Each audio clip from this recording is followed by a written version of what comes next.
inspiração e conforto por séculos, iluminando o caminho para uma vida plena. Está escrito. Apresentando Jesus, aquele que ama, liberta, cura, capacita e envia pessoas para cumprir a missão do reino.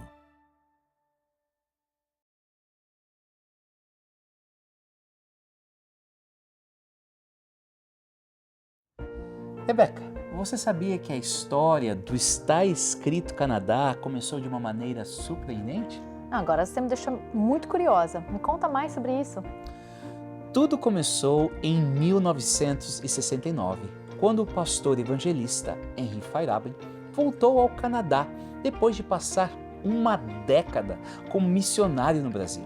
Imagine só, ele chegou aqui e encontrou uma grande comunidade portuguesa em Toronto. Uau, que descoberta incrível! E o que ele fez ao perceber isso?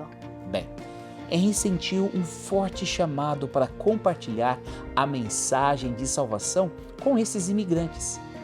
E sabe o que ele fez? Ele teve uma ideia que parecia impossível na época: transmitir essa mensagem pela televisão aberta. Pela televisão? Nos anos 70? Isso realmente deveria ser um desafio enorme.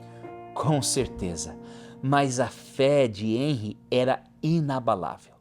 Ele conseguiu um pequeno espaço de 5 minutos na grade de programação. E foi assim que, em 1973, ele iniciou com 13 programas de 5 minutos.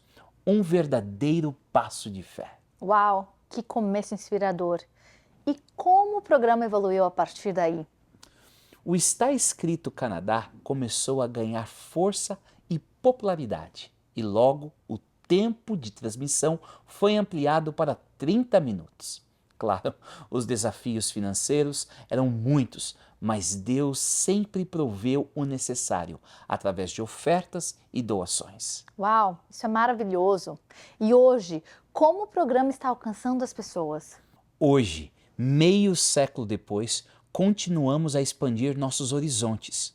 Nossos programas não apenas alcançam um público de fala portuguesa no Canadá, mas também ao redor do mundo, principalmente através do YouTube e outras mídias sociais.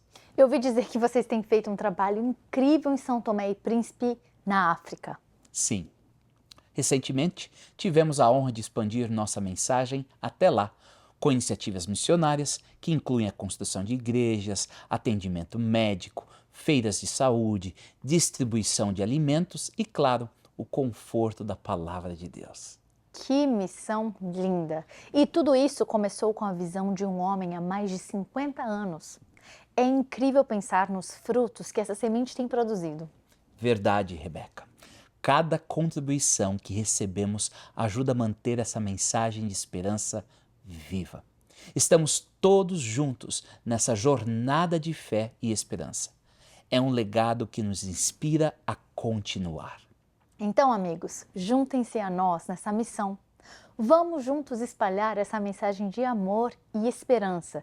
E não podemos esquecer da marca registrada do programa, a identidade que continua ressoando em nossos corações. Está escrito: uma pessoa não vive só de pão, mas de toda palavra que vem da boca de Deus. Confira agora uma breve retrospectiva dos oradores que já passaram por este ministério e ajudaram a construir este tão valioso legado. Está escrito: nem só de pão viverá o homem, mas de toda palavra que sai da boca de Deus.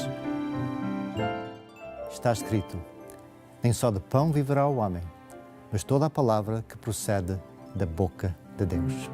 Então lembrem que está escrito: nem só de pão viverá o homem, mas de toda a palavra que procede da boca de Deus.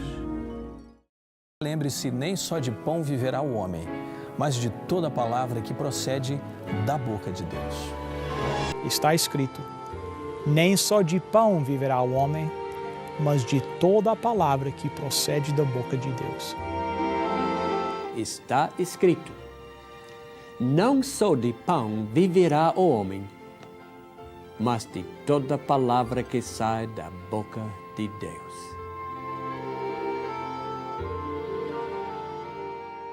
A fantástica engrenagem do programa Está Escrito funcionou porque, ao longo de sua história, encontrou pessoas sedentas pelo Evangelho, que desejavam conhecer mais do amor de Deus através de sua palavra.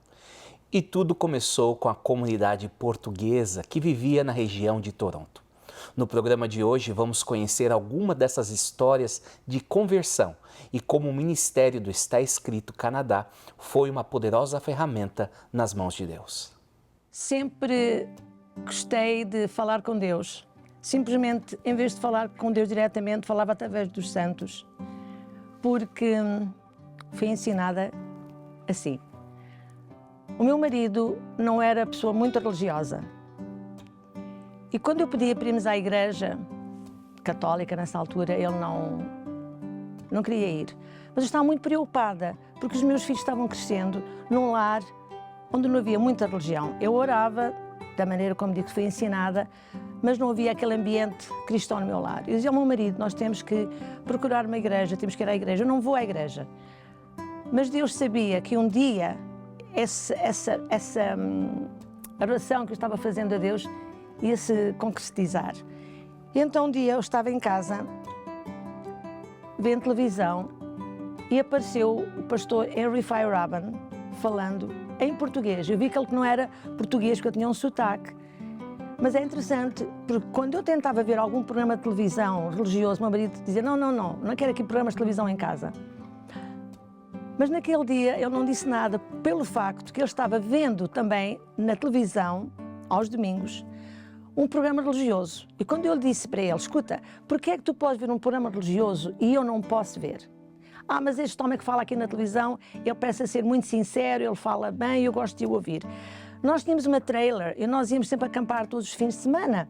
E então ele sentava-se a ver televisão, quando esse senhor acabava de falar, na língua inglesa, nós íamos para a praia e os meninos ficavam à espera que o papai visse o programa de televisão.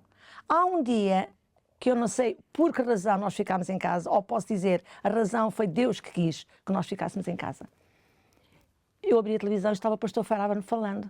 Eu disse assim, bem, eu espero que ele agora não me vá dizer que não quer ver programas religiosos. E o Zé não disse nada. Vimos o programa. O programa foram só 5 minutos. O pastor Henry Feyerabend falou talvez em uns 3 minutos, mas houve uma frase que ele disse que me captou a minha atenção. Dizem que Deus morreu, mas Deus está vivo, porque eu falo com Ele todos os dias.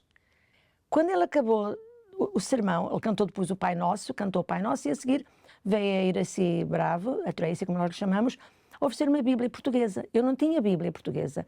E então telefonei para esse programa e passados uns dias vieram-me trazer a casa a Bíblia. Todas as sextas-feiras, à noite, vinha o pastor dar os estudos bíblicos e nós tínhamos os nossos amigos ali, os meus pais, minha mãe, o meu pai e minha mãe, o meu irmão, minha cunhada.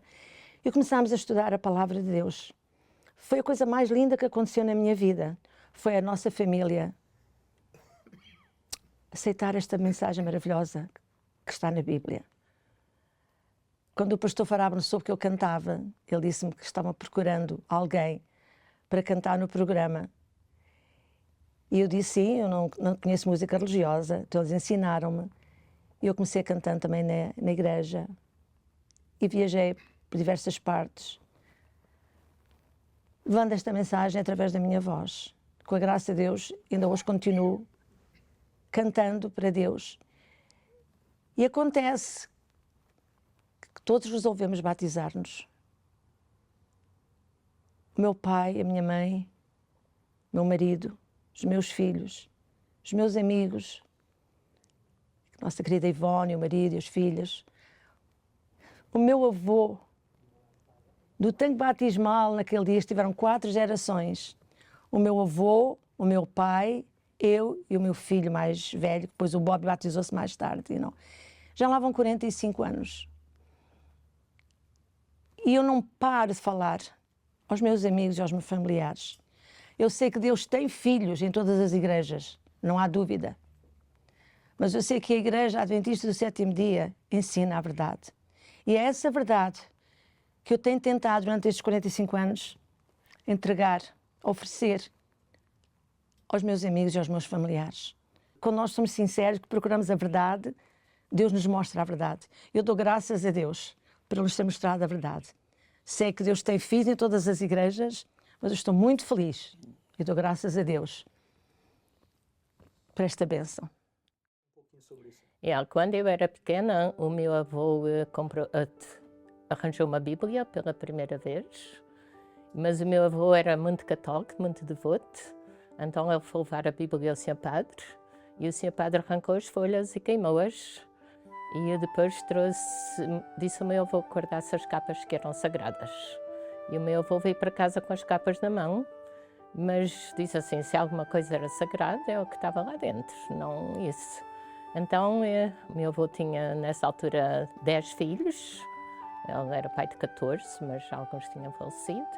E o meu avô disse a eles para ver se via o homem que andava vendendo livros e dizer que queria um livro bom, porque foi assim que o meu avô não soube comprar uma Bíblia, senão não teria comprado. Porque naquela altura era proibido a leitura da Bíblia. E então o meu avô começou a ler a Bíblia. E o meu avô dizia assim para a minha avó, Emília, se esse livro é certo, a gente está enganados. E o meu avô dizia o sábado, eu via o sábado, e a minha avó dizia, Sérgio, não pode guardar os 2 dias, porque eles eram lavradores, trabalhavam para eles. E o meu avô dizia, não, é um dia ou é um outro. E também as imagens. Em casa do meu avô não tinha assim muita imagem, mas tinha muitos quadros de santos, sobre todas. E a meu avô dizia, já não deve ter isso. Até que um dia a minha avó pegou naqueles quadros, mas pendurou tudo num quadro de atrás.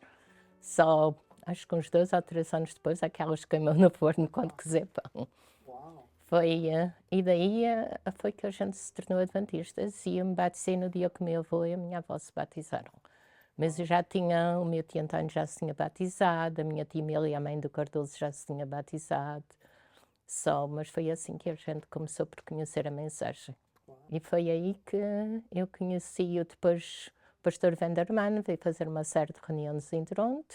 Fui a essas reuniões e foi aí que eu conheci o pastor Feyerabend e a Tracy. Por mim, ele perguntou-me quantos portugueses havia em Toronto nessa altura, e eu disse que havia mais ou menos nessa altura uns 80 mil portugueses. Não sei se tenho a conta bem certa, mas era isso que eu via. E depois ele fez o primeiro programa numa igreja ucraniana, uma igrejinha pequenina. E nós fizemos o primeiro programa de Natal na igreja ucraniana. Estavam oferecendo o curso bíblico nessas reuniões. E como eu vinha de um lugar que nunca tinha tido pastor, eu nunca tinha feito um curso bíblico. E eu fiz o curso bíblico e assinei o nome. E a Tracy vi que o nome era português e ela veio à minha casa, mas eu estava trabalhando. Ela veio com o pastor da igreja, daquela igrejinha pequena. E eu depois, a minha mãe estava em casa e a minha mãe, quando eu cheguei, me disse, veio uma rapariga aqui e ela dizia alguma coisa que eu entendia, mas eu não sei que língua ela falava. Mas ela sabia que o pastor tinha cantado o Pai Nosso, foi em espanhol, que ele falava espanhol. E a Tracy tinha tocado, que eu tinha piano lá na sala, a Tracy tinha tocado. E eu depois à noite, mas a minha mãe entendeu que ela vinha das reuniões que eu estava tendo à noite, e eu procurei a Tracy e ela me apresentou o pastor Feyerabend nessa altura. Foi assim que eu conheci Tracy e o pastor Feyerabend. Eu trabalhava numa fábrica de costura em frente à igreja dos ucranianos. E eu vi lá escrito, ouça a voz da profecia aos sábados, às 7 horas da tarde. E então eu disse, eu vou ouvir sábado. Mas depois esqueci-me. Disse, mas agora no sábado não vou esquecer. Enrolei uma linha, um dedo na mão, para não me esquecer. Fiz o jantar mais cedo e fui para baixo para a Bensemento com a telefonia na mão, porque era na telefonia, era na rádio. E, para eu estar com muita atenção para ouvir.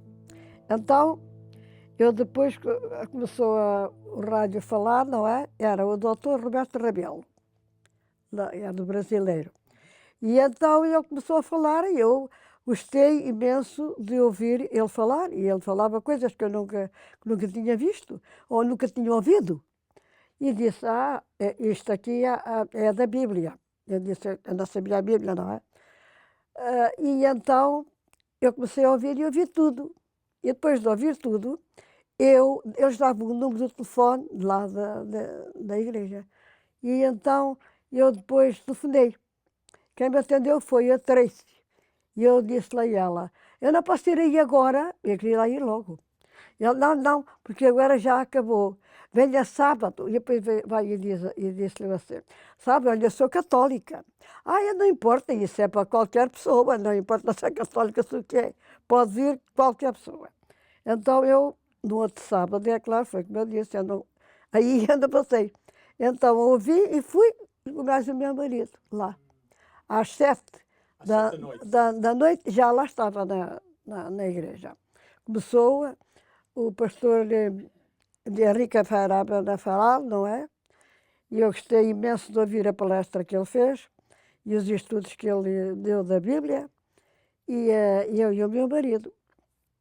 O meu sonho para a minha igreja, trabalho missionário cada vez mais, para ver se Cristo vem, porque enquanto as pessoas não souberem a verdade, Jesus não pode vir.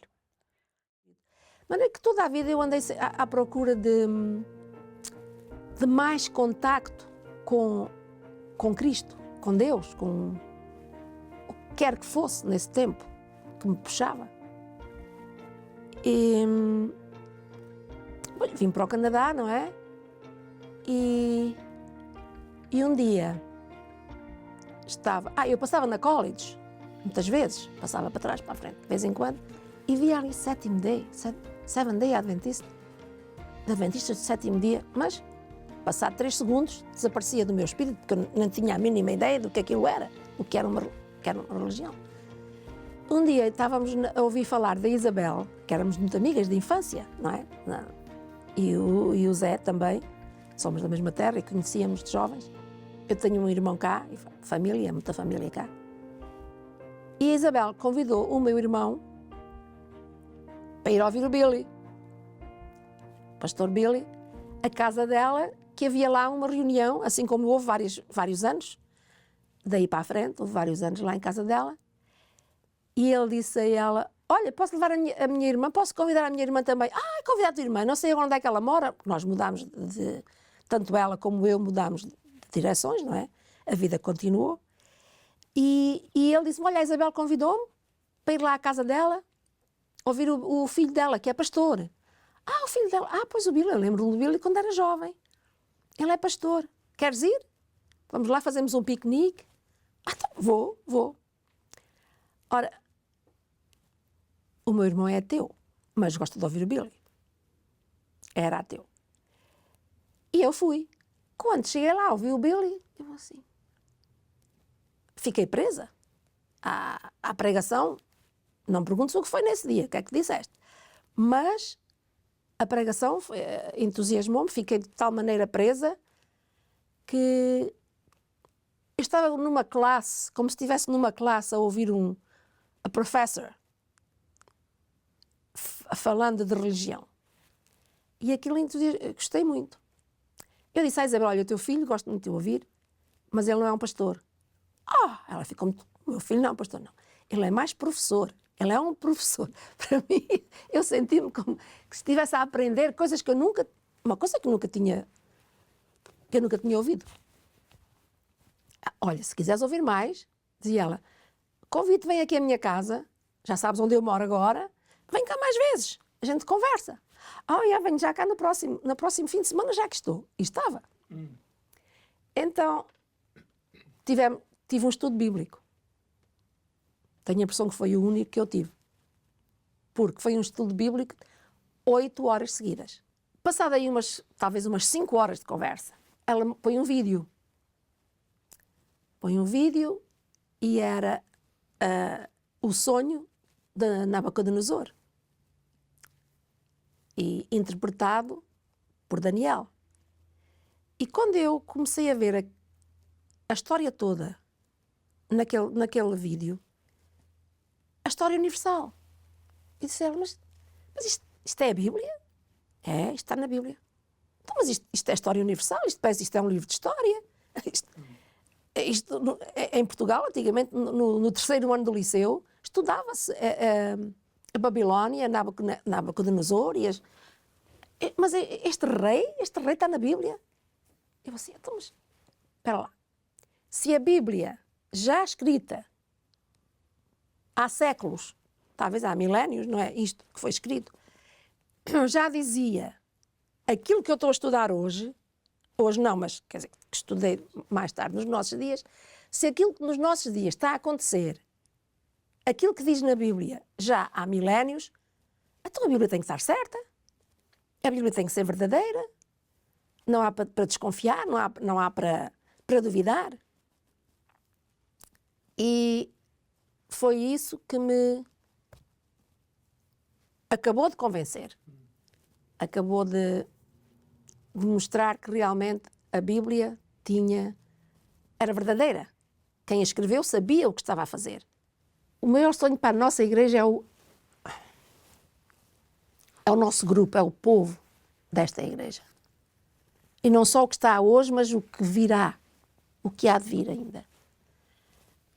Se nós tivermos uma igreja por fora mais bonita, é bom. O templo de Salomão era a coisa mais rica que se viu até hoje. Mas, no entanto, que eu oro e tenho mais interesse and hope é a união do que está cá dentro. E a consagração, e que possamos depois trazer mais pessoas a Cristo. Nisto vem o domingo, eu estava vendo televisão e vejo um senhor na televisão que dizia com o título Voz da Profecia. E aquele homem de Deus, cheio de sabedoria de Deus, ele abre uma Bíblia igual a esta. E ele abre e começa por imagens desta maneira.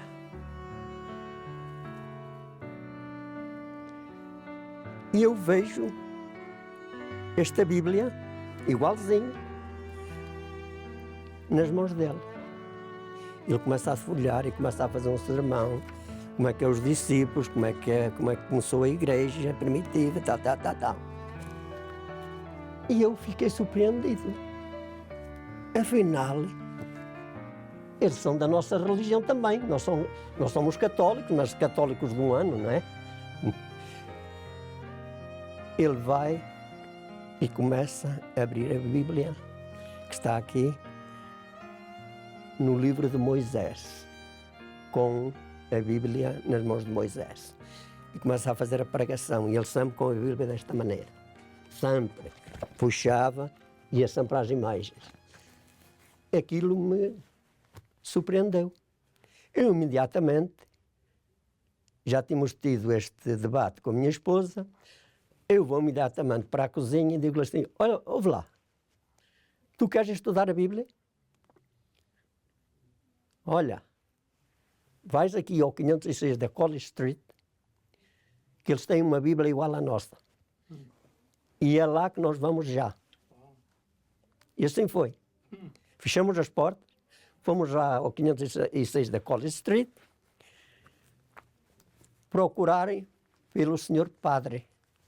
No meio das escadas encontramos o Manuel. A Maria levou-nos, a Maria dá-nos para o Manuel leva-nos ao pastor Feyerabend. Ele disse, está bom, não faz mal. Olha, foi logo, a minha esposa foi logo direta. Você vai a casa ensinar a Bíblia? Com muito prazer, com muito prazer. E assim foi.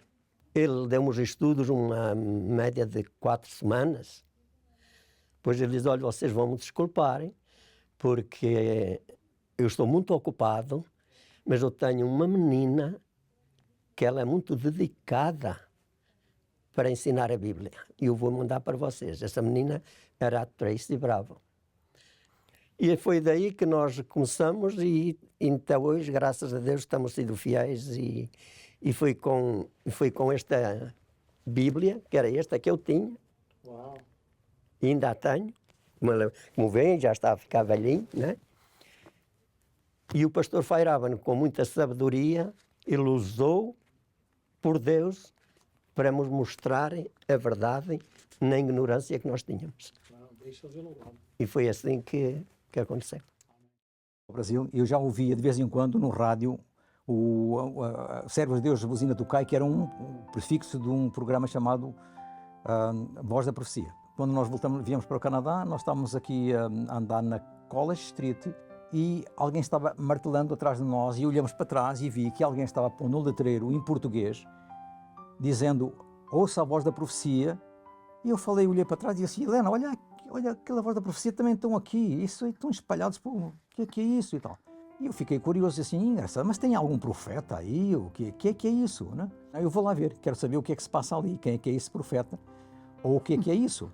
A primeira vez que eu entrei na igreja, eu ouvi a programação sobre o sábado. Eu falei: o que é sábado? Provando tudo da Bíblia. Eu falei: o que é isso? E eu fiquei realmente bem mexido com a pregação do pastor Henry Feyerabend. As reuniões continuaram e o pastor Henry Feyerabend estabeleceu um dia para fazer um batismo. Então fez um apelo e eu já tinha conhecimento suficiente e disse: não, eu quero me batizar. Nós fizemos parte da chuva temporã e estamos fazendo parte da chuva serôdia, que é essa igreja que nós vamos construir agora também. E eu acredito que Deus abençoou o trabalho de todos nós, porque nós depois começamos com um programa de televisão, que eu até tive o privilégio de ser o cofundador, mais o pastor Feyerabend, porque ele queria fazer, mas não havia condições financeiras, então víamos com uma ideia de arranjar comerciantes que pudessem patrocinar o programa, e nós arranjamos anúncios. Eu fazia os anúncios, inclusive fazia a gravação, fazia os anúncios não comerciais, e isso ajudou a manter o programa por vários anos. Junto com o salmista, posso dizer: fui moço e agora sou velho, mas nunca vi desamparado o justo, nem a sua descendência a mendigar o pão.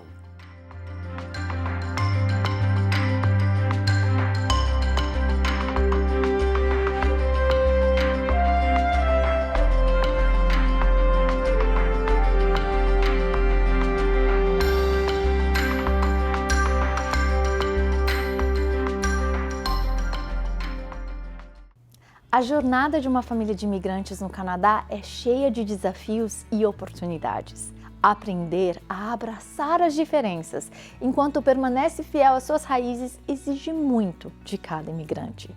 Mas você não precisa navegar sozinho por isso.